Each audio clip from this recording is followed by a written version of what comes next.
Bom, o próximo palestrante é o professor Jonas Pereira, da UnB, que começou a trabalhar aqui no UnB faz apenas 2 semanas, né? Então é um prazer ter você aqui.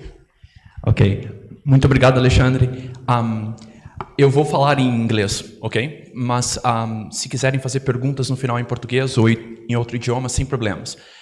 So I'm Jonas, and I was given the challenge, or the idea of this talk is to connect statistical mechanics with neutron stars, more particularly those that present phase transitions. If you'd like to have further information about everything that I will talk about, please take a look at this APJ work that contains basically all the ideas that I'll discuss here.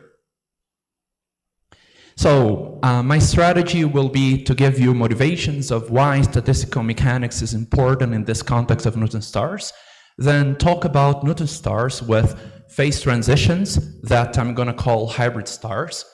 Then I'm going to talk about interesting processes that can happen around a phase splitting surface in neutron stars. And I'm gonna give you the main results, and I'll gather the main points that I tried to raise here. So, first of all, why should the statistical physicists in this room care about this talk? Because, first of all, neutron stars are fascinating objects where extreme physics takes place. That's in terms of densities and pressures, and even gravitational fields, which render these systems perfect laboratories to test these extreme physics. That's far beyond what any particle accelerator on Earth can deliver us. In the context of this very dense, super dense matter, for example, the best description for neutron stars would come from quantum chromodynamics. And there is strong evidence, as I'm going to talk in a while, that it allows several types of phase transitions, in particular those of first order that will be basically concerned here. In this very rich scenario, a fundamental question arises, which would be that these interfaces, splitting phases in neutron stars, could acquire thermodynamic properties. For example, surface energy density and surface tension. If that is the case, then this gives rise to a two-dimensional thermodynamic system that would be located exactly at this phase splitting surface, and it could have a highly non-trivial physics which has to be described by first principles in order to be fully understood. And that's where statistical physicists would be very relevant. What I'm gonna show here, so I'm gonna give a spoiler, is that it's possible that this raises. So before going into the particularities, I'd like to give you a big picture. So this slide is meant to summarize everything that I'm going to say in the rest of the talk, so you have a general idea of where I'll head to.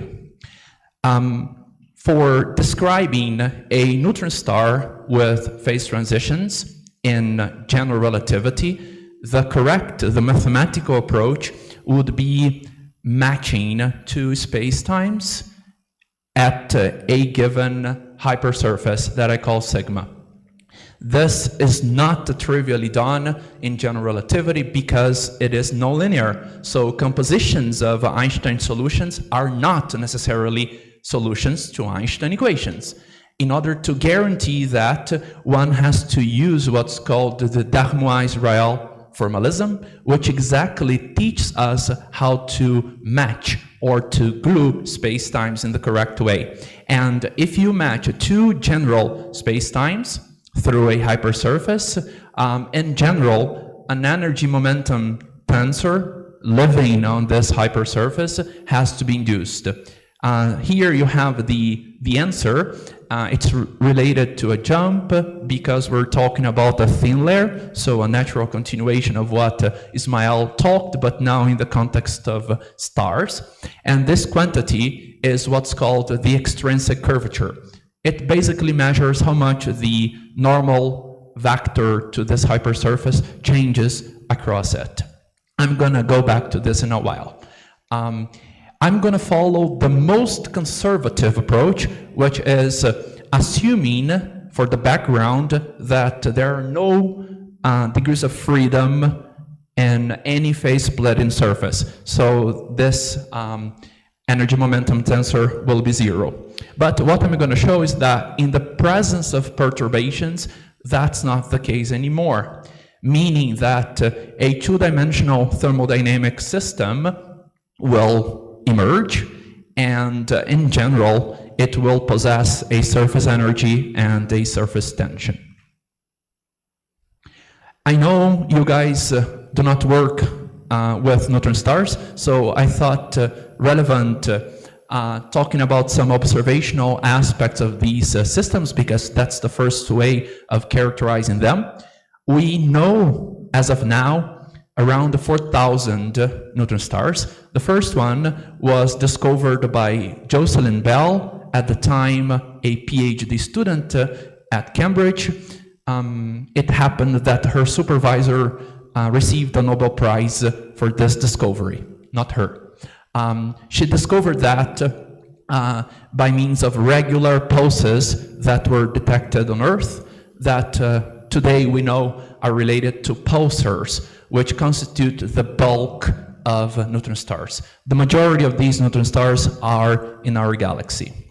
It's also known that they have masses like the Sun, but that's packed into a 10-kilometer radius, meaning that the average densities of these systems are around 100 million tons per centimeter cube. So you have an idea of how humongous this is.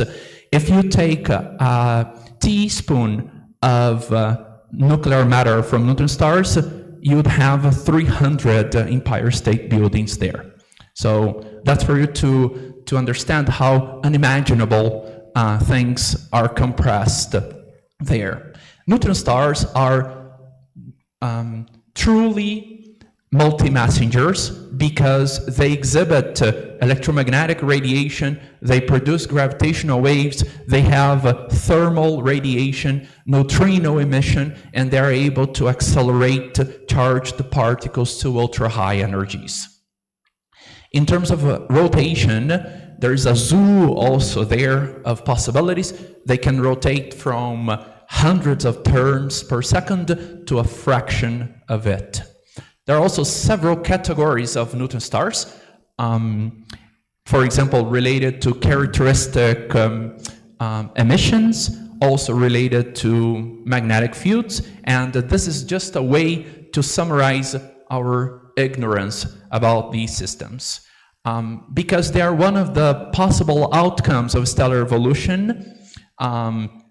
They are stable systems, and they're almost all the time in equilibrium. So gravity there should be counterbalanced by the pressure of nuclear matter.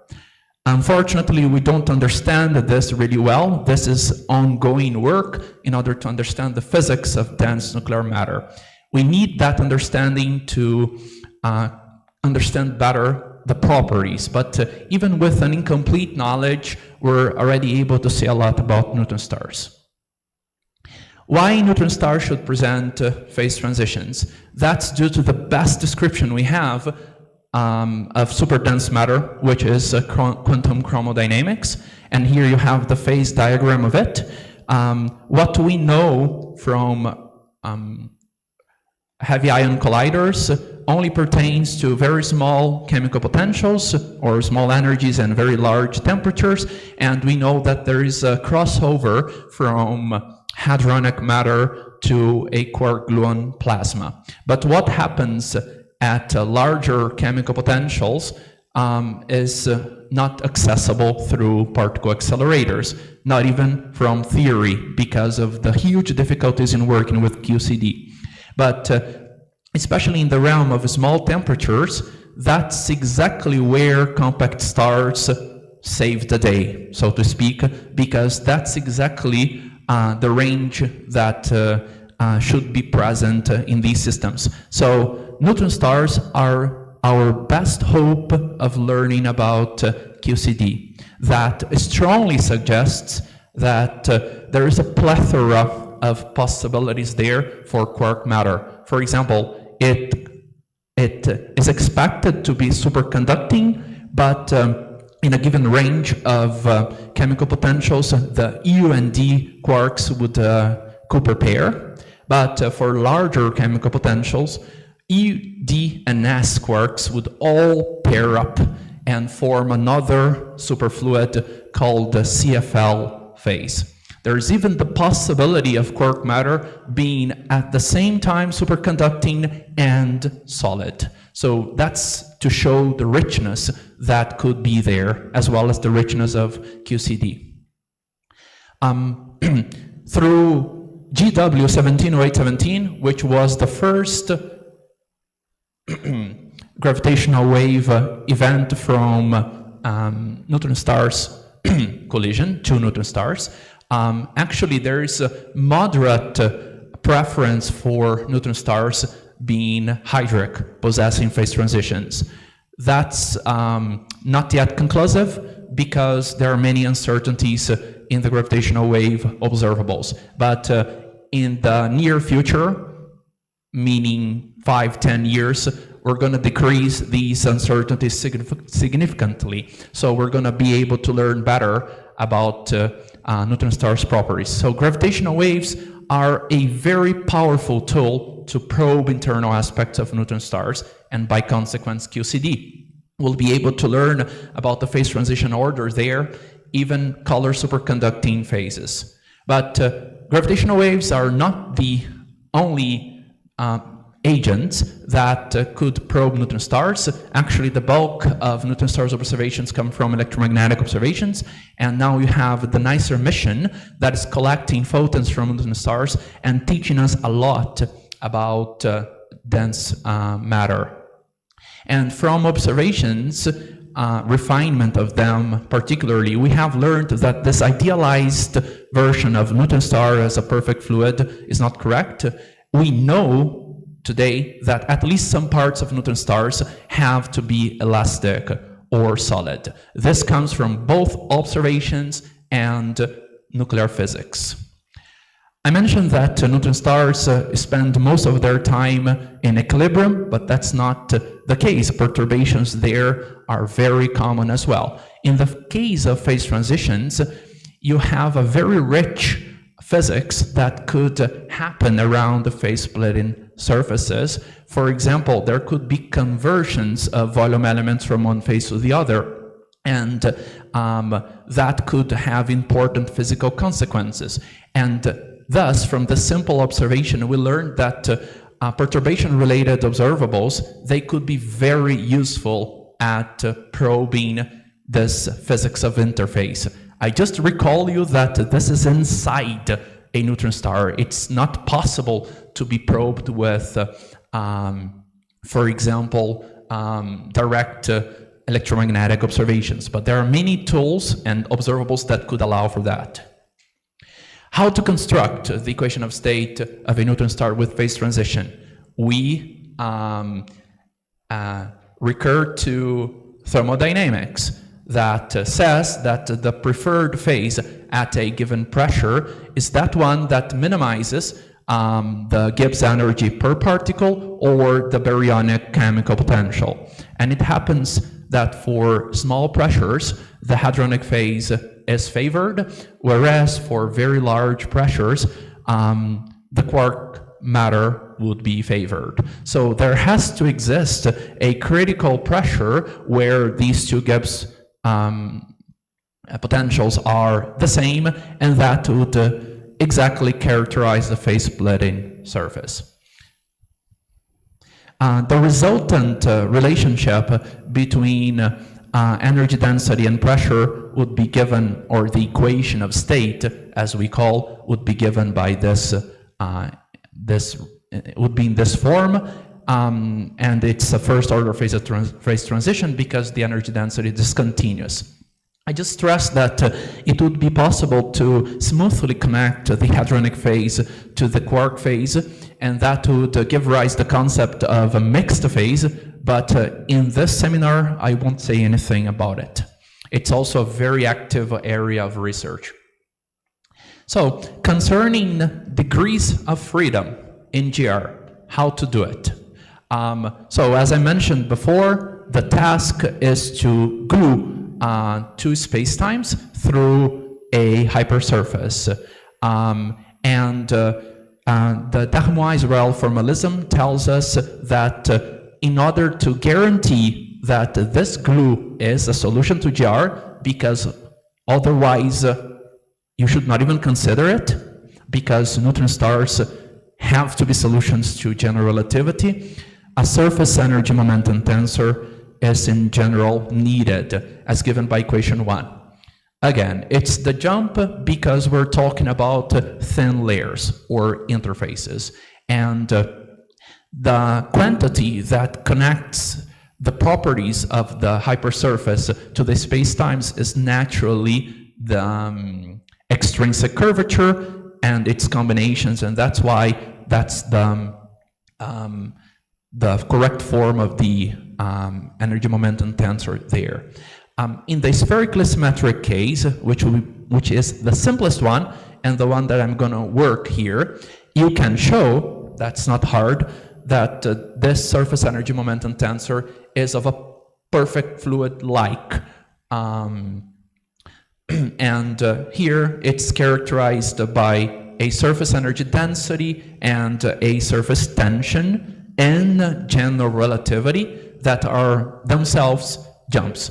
It's not important to understand all the terms here, but just to remember that this is general and it's valid also for dynamic situations. Another concept that's very important when you have phase transitions and when you have perturbations is how fast volume elements convert around a phase splitting surface. That is the case because the phase splitting surface is a very special surface defined by a given pressure, and small perturbations of volume elements around this surface would define which phase this volume element is.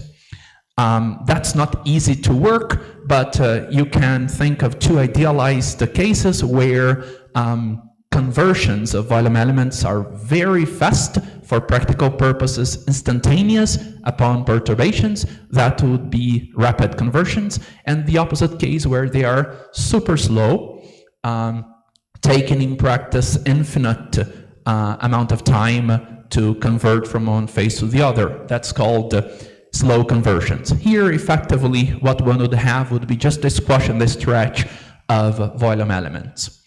As you can imagine, describing this microscopically would be very complicated because we have the interplay of strong interactions, weak interactions, Coulombic interactions, quantum mechanics, and general relativity.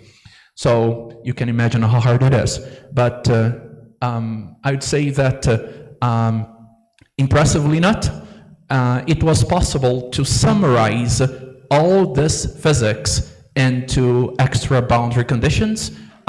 We did that a little bit before this work, and we showed that when conversions are very fast, you can summarize all the physics of conversions into this extra boundary condition, where Lagrangian displacement of the volume elements radially are not continuous anymore. They depend on the Lagrangian change of the pressure. But for slow conversions, you can keep track of these volume elements. So these extra conditions should be considered in any problem of neutron stars with phase transitions. That's very important because for radial perturbations and general relativity, one has a Sturm-Liouville problem, meaning that boundary conditions are crucial for the observables.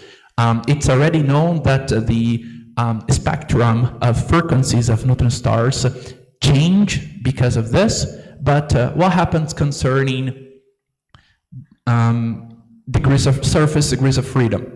That's exactly the idea that I'd like to explore now. Assuming that both phases are perfect fluids, then nothing interesting happens, no induced degrees of freedom. But if one of them is elastic and the other one is a perfect fluid, then surface degrees of freedom are induced. In the simplest possible case, an energy density is induced as given by equation 7. It's not important to understand the meaning of the equation, but just that it's different from 0 and that it induces a mass on the thin shell as given by equation 8. And one can show by solving Einstein equations in terms of first order perturbations that this induces a change of the gravitational mass of a neutron star as given by equation 9. This has many important implications because now new energy channels are opened up in these systems, and there could be a richer interplay of energy there. However, the total energy is still conserved when you also take into account work done by internal forces in this interface. But what I'd like to stress here, and that's very important, is that the gravitational mass now should oscillate, and that would allow for the possibility of probing that with observations. Another change that happens, and that's also very important, is that the presence of degrees of freedom would change what's known as the ordinary stability rules of neutron stars. These are used anywhere to determine if a star is stable or not. This was due to Wheeler, so you solve the equilibrium equation multiple times for different central densities, and you see the region where the slope of the mass as a function of the central density is positive. This is violated, and so many interesting things could surface. So I'd like to gather here the main points. First one, degrees of freedom are induced at sharp phase splitting surfaces in neutron stars, and that's the case even in the simplest possible cases. The stability rule for neutron stars is violated, and this has profound implications. For example, the possibility of ultra-compact stars that are even closer to black holes, and hence would have even larger compactnesses and larger gravitational fields. In general, when non-radial perturbations are worked out, we also expect that these degrees of freedom will surface. And here comes the message to statistical physicists that we now have a situation where one needs to describe these degrees of freedom with first principles description, because that's the way to really understand all the physical implications that it could have. So, thank you very much.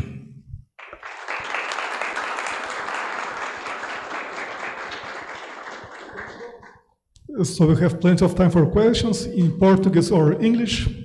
Okay, let's now.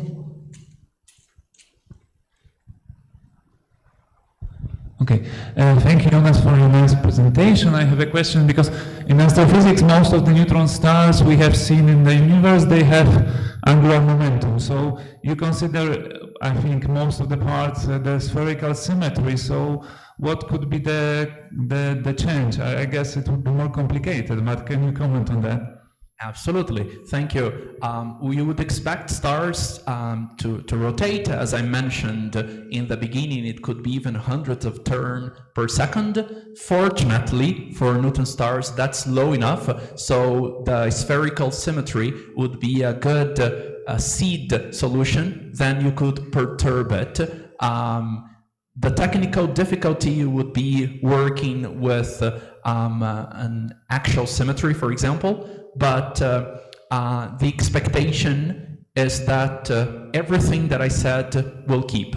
It's going to be just harder to calculate. So just to short, so can you distinguish kind of observationally between the waves that we get from non-radial modes here in the spherical symmetry background and the situation when the background is already non-spherically symmetric? Okay, so there is a practical rule concerning rotation where you cannot take the background as spherically symmetric, and that would be for rotations of stars around hundreds of hertz. So a rule of thumb would be something like 300, 400. And we know that the fastest neutron star spins at 716 hertz. So there are just a bunch of them that you could not take the background as spherically symmetric. But for the purposes of, for example, bulk properties of neutron stars, taking them as spherically symmetric is not too bad. Okay, thank you. Mais perguntas? Pode ser em português também, sem problemas. Pode ser português? Professor Jonas, primeiramente, muito obrigado pela sua apresentação. Tem um slide do senhor, logo no começo, que é muito interessante, que o senhor coloca que gravidade, aí eu entendo que seja todos os possíveis efeitos gravitacionais estão sendo contrabalanceados pela pressão dessa matéria nuclear, né? E logo após você comentou que é meio complicado, que ainda é uma questão de estudo. Mas você pode fazer um breve comentário sobre isso? Eu achei muito interessante esse ponto. Tá bom, eu usei liberdade poética aqui, tá? Porque não é pressão, é gradiente de pressão. E o ponto é que uma estrela de nêutrons, ela é o resultado de uma explosão de supernova. Então, ela só existe graças à mecânica quântica, porque você tem ali uma pressão de degenerescência de nêutrons, de matéria nuclear, que consegue contrabalançar campo gravitacional. Então, esse sistema, para fins práticos, por assim dizer, seria um sistema morto, ele não vai evoluir mais. Então, é um sistema que está basicamente em equilíbrio hidrostático, em geral. Mas, esses sistemas apresentam, por razões que nós não sabemos quando eles estão isolados, explosões e outros aspectos dinâmicos. São aspectos transientes. Isso ainda é algo em aberto, explicar todos os fenômenos associados. Mas no sistema binário, por exemplo, é muito fácil imaginar que você tem perturbações numa estrela de nêutrons porque a companheira criaria um campo de maré que deforma a estrela. E dependendo do quão longe uma estrela está da outra, esse campo de maré pode ser tomado como estático ou como dinâmico. Então, você tem perturbações nesse sistema. Só que essas perturbações causam correções mínimas da solução estática. Então, para fins práticos, você pode aplicar a teoria de perturbações nesses sistemas para poder descrever perturbações. Ok, e a última pergunta? Obrigado, Jonas, pelo talk. Em determinado momento você mostrou um gráfico que tem uma transição de fase que tem um pulo. Se puder ir lá. Eu não entendi qual que é o parâmetro de controle e o parâmetro de ordem. Eu não entendi direito como eles seriam fisicamente. Parâmetro de controle e parâmetro de ordem. Seria o eixo X e o eixo Y. Tudo bem. Essa é uma linguagem que eu não estou muito familiarizado, ok? Mas eu acho que... Bem, aqui você tem uma relação entre pressão e densidade de energia, que se chama de equação de estado. Entropia não entra aqui, porque estrelas de nêutrons têm a energia de Fermi muito maior do que a energia térmica, então para fatores práticos, entropia é zero, temperatura é nula, e aqui você tem uma transição de fase de primeira ordem, porque você tem uma quantidade termodinâmica que não é contínua, e é justamente a densidade de energia. Mas isso acontece para uma pressão específica, e isso está relacionado intrinsecamente com essa construção de Gibbs. Quando você olha, por exemplo, no plano pressão potencial químico, daí você não tem nenhuma descontinuidade. Tá, então fisicamente falando, aumentar a pressão seria o que exatamente? Seria entrar para dentro da estrela de nêutron? Exato, exato. Entendi. A pressão aumenta à medida que você entra na estrela. Tá bom, obrigado. Ok, obrigado. Então, o nosso tempo acabou, infelizmente. A gente agradece mais uma vez o palestrante.